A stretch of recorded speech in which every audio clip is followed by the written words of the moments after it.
District play starts this week. Some teams will have their playoff fate decided in the first week. Hello, everybody. Terry Bennett here on the Granny's Bakery 7-4A Division I football show, where we talk all things 7-4A Division I. Hence the name, 7-4A Division I. And for real, there's a playoff game this week. I know that sounds crazy, but you've got Pinkston 4-0. They're going to be taking on 4-0 Wilmer Hutchins. And if you feel that Salina, Carter, and Panther Creek are the three that are assured to get in, then this is basically an elimination game. You can't lose this game because, you know, let's look at things like this. You know what? First, before we do that, let's thank our sponsor. Granny's Bakery, located in Salina, 401 West Pecan Street. Give them a call, 469-352-8806. You can email them, grandsweetllc@gmail.com. You can find them online at grannysweeties.com. Talking to her last week, she wanted me to emphasize the classes that they have, and we've talked about them before, but she really wanted us to remind you that they do classes. Now, you can sign up on their website for these classes. Just go to grannysweeties.com. On that first page, go all the way down, and you see it says classes, and then you just click on that, and it'll tell you what their upcoming classes are. You can also book a private class. Just give them a call, 469-352-8806. They have a cake decorating with wine coming up in 10 days. Next Saturday, not this Saturday coming up, but the next Saturday, September 30th, 5 to 7 p.m. They've got a bread making class Saturday, October 7th. They have buttercream cookie decorating, and all this is perfect. If you're about, the holidays are headed here. I mean, we're almost into October, folks, and that's that roller coaster to the seasons of the holidays. Is we're right at the top of the hill, and it's about to go down really fast. And you're going to have Halloween, Thanksgiving, Christmas, bang, bang, bang, bang, and then New Year's if you're a big celebrator of that. And so some of these classes can help you if you're wanting to make bread. I know that's a big thing right now. A lot of people are making their own bread. I watch a ton of YouTube, and I end up on cooking channels, and legitimately making bread is really hot right now. People are doing themselves buttercream cookie decorating, things like that. They'll take care of you at Granny's Bakeries, where you will learn from the best. And oh yeah, let's just not forget how awesome all their products are, man. When you go there, you've got a cupcake factory. You've got a grab and go section where you can order and come pick it up, a coffee bar. They have breads themselves, pastries, cakes. I mean, they have it all. So check out Granny's Bakery. And again, we thank them for being the title sponsor for the 7-4A Division I show. Now, as I was saying, this is going to be, this is just an interesting where the first week you have maybe the most pivotal game in the district for a playoff spot. And both of the teams, I mean, you're talking about two teams that are undefeated right now. And surprisingly, I think you could say that it's a surprise that they're both undefeated. Especially Pinkston. Which Wilmer Hutchins, it's what, their fourth year back from playing, and they kind of came in loaded for bear. In fact, you could make the case, and Matt Stepp and I talked about this before, that since they've come back as a program, they've kind of underwhelmed. But this year, man, they are so loaded with Tamaje McMillan at quarterback, Robert Hall at wide receiver, William Stevens at running back. And so, you've got an offense with the Eagles that so far this year, outside of that Northside game, they've scored 33, and then 49. And then they scored 12 in that win against Northside. They're going up against the Pinkston Viking teams. That is very much a surprise, in my opinion. Last year, they were 6-4, and that was a surprise. I mean, this is a program that over the last few years, they were 0-9, 2-4 in that COVID year, 1-9, and 4-6, and then last year, 6-4. And so they've already started out 4-0, and the defense has just been outstanding. 2 shutouts. They held Seagoville to 28. They held Wills Point to 22. And again, yes, I know who they've been playing, but when you haven't won, consistently for years, a win's a win's a win. And so here they are at 4-0. Wilmer Hutchins at 4-0. And honestly, man, this is a pick'em game. I don't know what to think on this one. I kind of have a feeling that Wilmer Hutchins is still a little bit more athletic, a little bit deeper. But, man, Pinkston is got the hot hand just as – I mean, so is Wilmer Hutchins. When you're both undefeated, you both have the hot hand. I'm going to go with Wilmer Hutchins in this game. I think it's just at the end of the day, they're just a better football team. I still think Wilmer Hutchins can challenge Carter and Mike can give Panther Creek a decent game. I'm not sure Pinkston can. I love what Pinkston's doing this year, but I'm not sure that they can because, they came into last year the same way. They were 4-0. And then they lost that Wilmer Hutchins game in a great game, 20-14. And then they were competitive in that Carter game till late. And then after that, it just kind of slipped away from them. And it kind of feels like maybe they're going to do the same thing this year. But again, last year it was a 6-point game against Wilmer Hutchins. Carter's idle this week. They finished off their non-district schedule with a heck of a win over Lincoln, 46-11.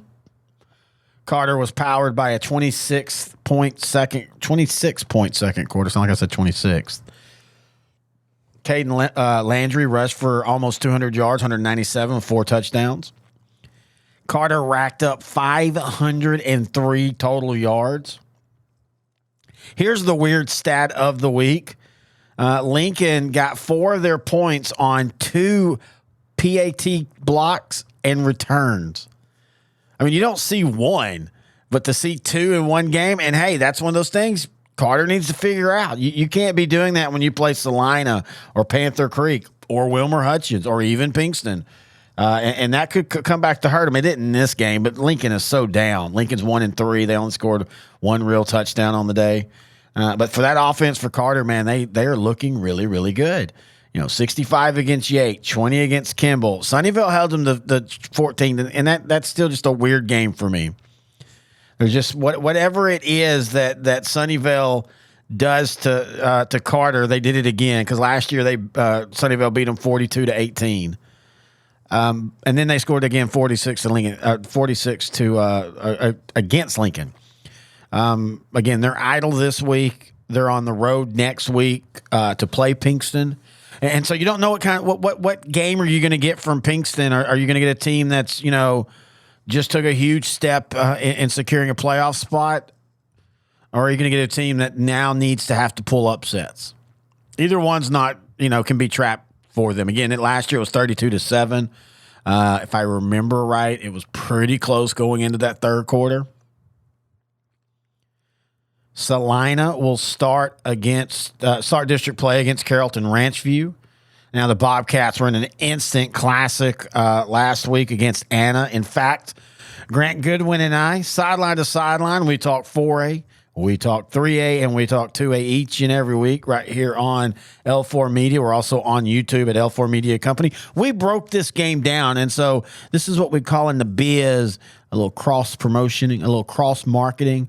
I'm going to let y'all hear that, so maybe y'all go, hey, we want to hear a little bit more of that 4A show you're talking about. But here's Grant Goodwin and I this week on Sideline to Sideline breaking down what was an absolute great, thrilling win for Salina. And here's an instant classic that I have not gone back and watched yet, but I'll probably do that tonight or tomorrow. But Salina 42, Anna 40 in 4 overtimes. Yeah, Anna jumped out 23-9. It looked like they were going to just kind of away with it. Yeah, especially against the Salina team that they pass, but their hay is running, and so you're looking at half and you're thinking, I just don't know if Salina can get back into it.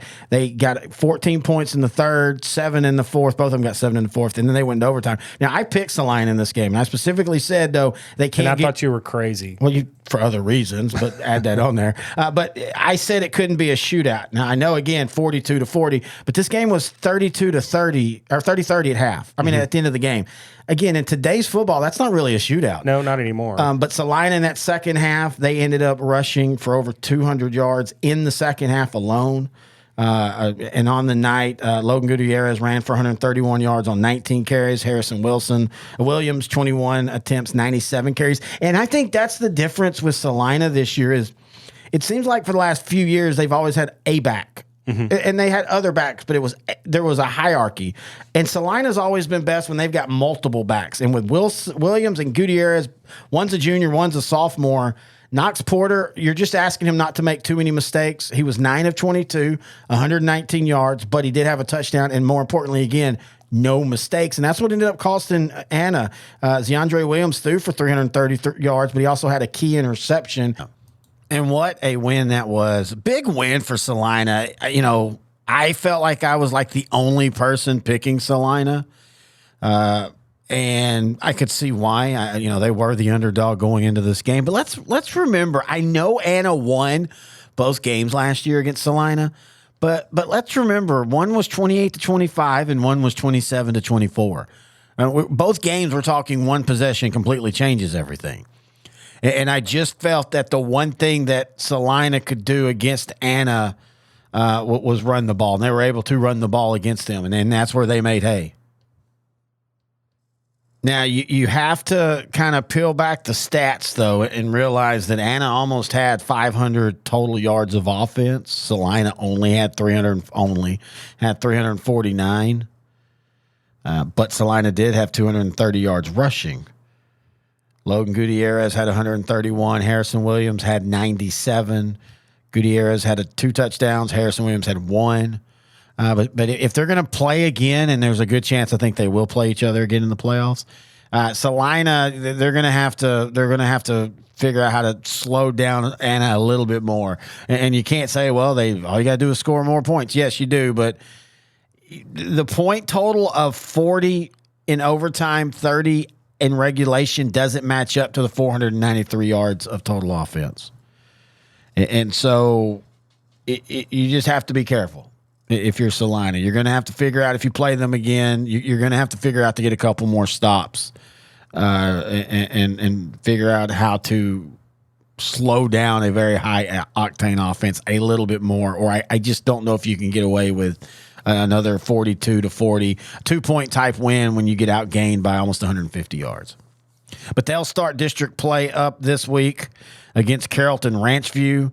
The Wolves are 1-3.